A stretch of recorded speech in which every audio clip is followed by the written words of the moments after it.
नमस्कार। अनुसूची टॉपिक हम पढ़ रहे थे। हमने अनुसूची का अर्थ, उसके प्रकार आदि देखे। अब हम देखेंगे कि अनुसूची का निर्माण करने की प्रक्रिया क्या होती है। किसी भी अनुसूची के निर्माण अथवा रचना के लिए हमें निम्न प्रक्रिया से गुजरना पड़ता है। सबसे पहले हम अध्ययन विषय का निर्धारण करते हैं और यह तय करते हैं कि हमें किन किन पक्षों से संबंधित तथ्य संकलित करने हैं। फिर हम दूसरे चरण में यह तय करते हैं कि समस्या के हर पहलू से संबंधित कौन सी सूचनाएं प्राप्त करनी है। उस पहलू को कई उपभागों में बांट दिया जाता है और तीसरे चरण में हम प्रश्नों की भाषा, वाक्यों की रचना, सारणी के खानों और उनकी भाषा तय करते हैं। चौथे चरण में बनाए गए प्रश्नों को एक व्यवस्थित क्रम में लगाया जाता है, जिससे कि हमें क्रमानुसार सूचना प्राप्त की जा सके और उससे आसानी से सारणियाँ भी बनाई जा सकें। अंतिम चरण में अनुसूची की वैधता की जांच की जाती है। एक छोटे से निदर्शन पर उसका प्रयोग किया जाता है और ये जांचा जाता है कि हमने जो अनुसूची बनाई है उसमें कोई कठिनाइयाँ आ रही हैं या कमियों का पता लगाया जाता है, जिन्हें दूर करके ही उन्हें वास्तविक प्रयोग के लिए तैयार किया जाता है।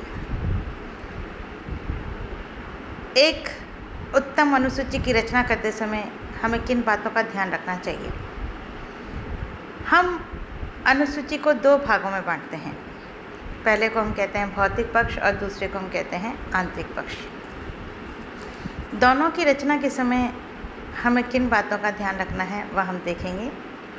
हम सबसे पहले ले रहे हैं अनुसूची का भौतिक पक्ष। अनुसूची निर्माण के भौतिक पक्षों में भी उन्हीं बातों का ध्यान रखना चाहिए जिनका उल्लेख प्रश्नावली के निर्माण के दौरान किया गया है। संक्षेप में इस संदर्भ में प्रमुख बातें इस प्रकार होती हैं। अनुसूची का आकार 8x11 से अधिक बड़ा ना हो।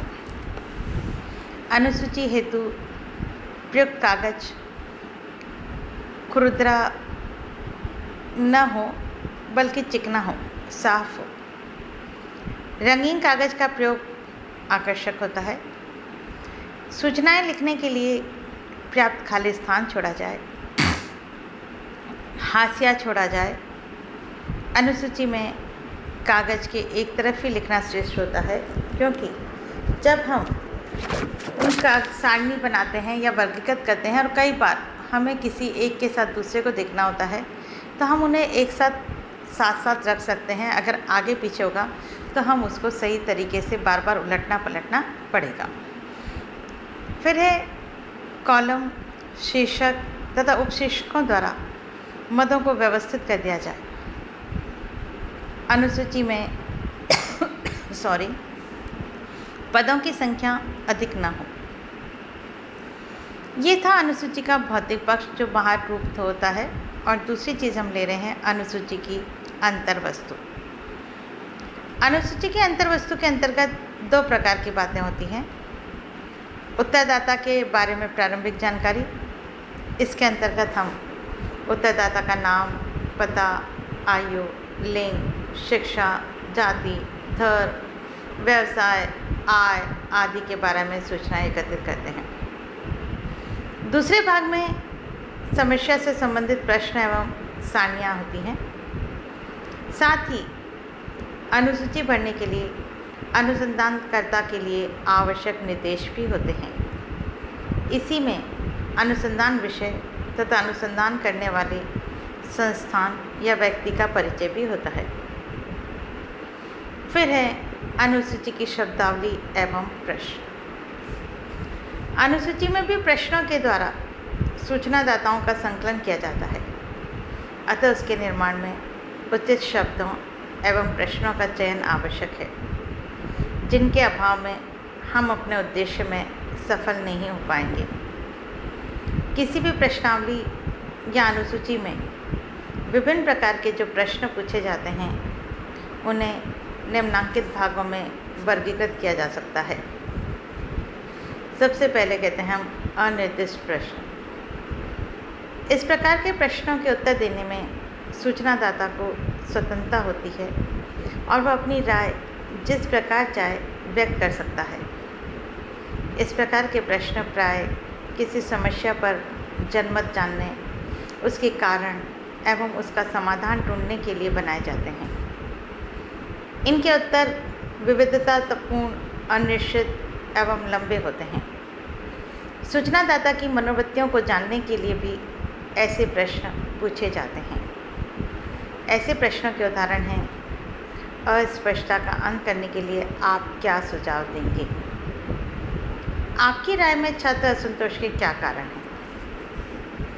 फिर हम लेंगे निर्दिष्ट प्रश्न। इसमें प्रश्नों के संभावित उत्तर पहले से ही लिखे जाते हैं और सूचनादाता को इन्हीं में से कोई उत्तर चुनना होता है। ऐसे प्रश्नों के उत्तर देना सरल होता है और उनका वर्गीकरण सारणीकरण भी सुविधाजनक होता है।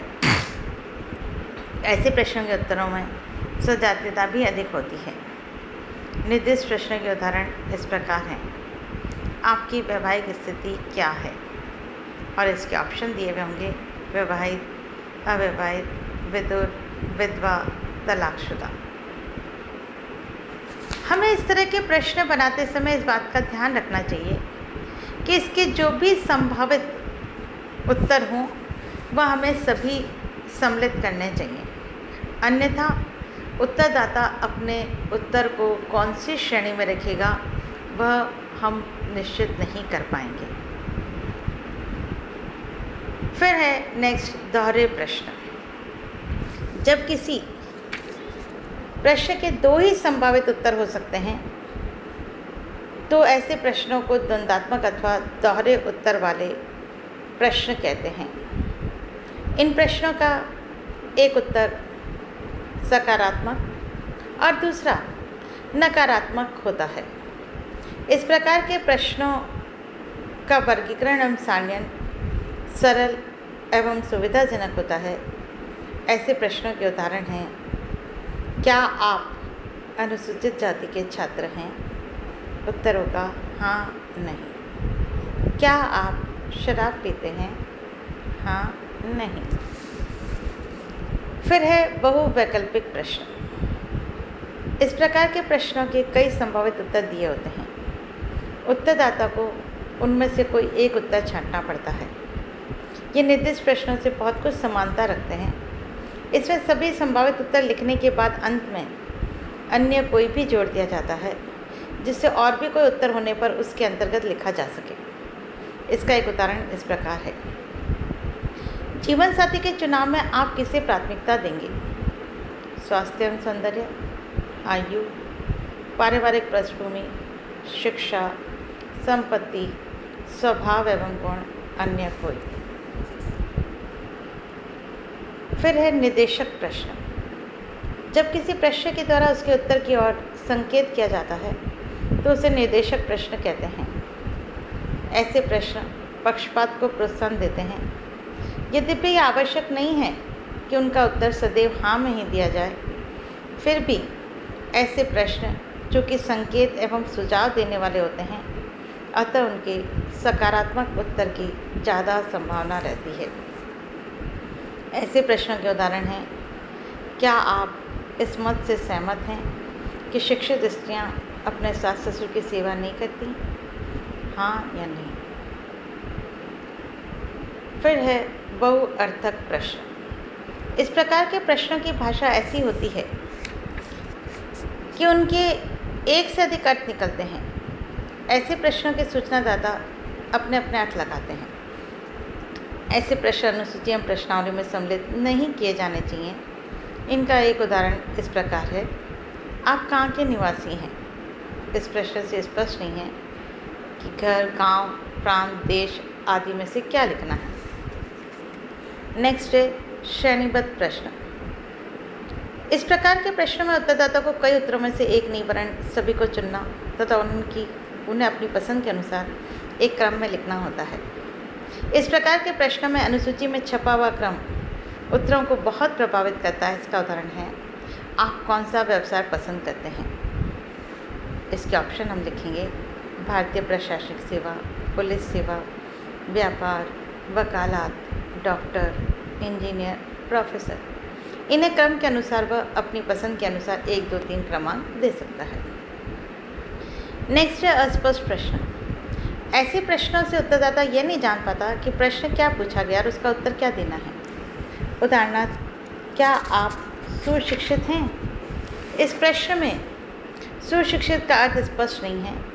इसका स्थान पर यह पूछा जाना चाहिए कि आपने कहाँ तक शिक्षा ग्रहण की है।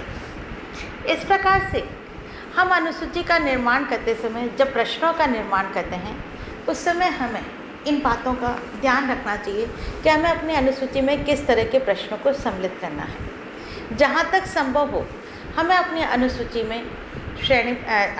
में हमें कई प्रश्न इस तरह के रखने चाहिए जिसमें कि दिए गए ही चॉइस में से अपने उत्तर को वो बता सके, और कुछ प्रश्न ऐसे होने चाहिए जिसमें उत्तरदाता अपने विचारों को स्पष्ट कर सकें, ताकि अनुसूची को भरते समय हमें अधिक समय न लगे और उत्तरदाता भी अपना समय हमें दे सके। धन्यवाद।